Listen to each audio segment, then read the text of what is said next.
Yo, JD here, and as you can see, we're at Canada here for the 7th installment. As usual, trying to get the best exit onto the start finish straight DRS as you can.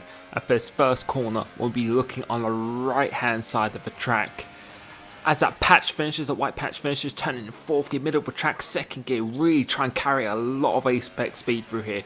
Going up through the gears now, we'll be looking at the middle board, just before the 50 meters, take half of each of these curves in this.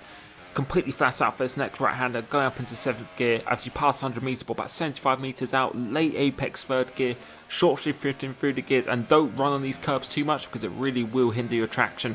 DRS as early as you can. And this when we break about 10 meters before the parade sign, take all this curb on the entry and exit, run a little bit on the exit as well. For this corner, very difficult one. As you go in a straight line, that's when you want to be braking. Don't need to hit this apex because going too tight will actually just cost you speed out of the corner. So about middle of the track, going on the DRS or spotting it as early as you can for the straight here. And now when we're going up into 8th gear, looking at the 100 meter board, just slightly after that, I just want to be braking, turning early for this apex. Take as much curb on the entry and exit as possible. DRS, stay nice and tight to the right hand side for the shortest distance to the line. And we do it at 1 minute 7.4.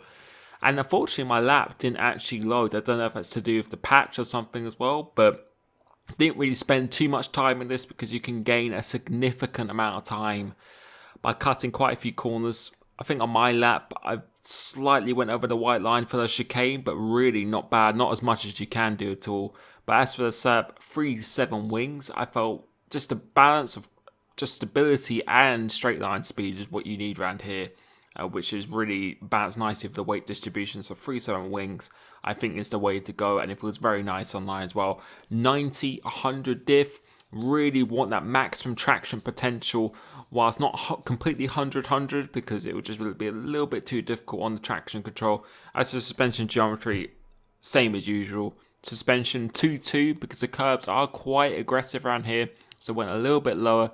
11-9 just for extra turning, extra rotation on the rear as well because you really do need that. And 4-4 on the ride height just seems to be a really nice balance for me around here. As for the brakes, not quite 89 this time. 87, 52, 52, so just to change your direction is a little bit slicker than it was on the previous tracks. And 87, don't really want to be locking up too much and stopping too much because momentum around this track is a key thing. As for the tyre pressure, as you saw there, the rear always lower just to an aid of traction, and the weight distribution, I believe that was on 8, just really counteracts the wings, so it just really helps around there.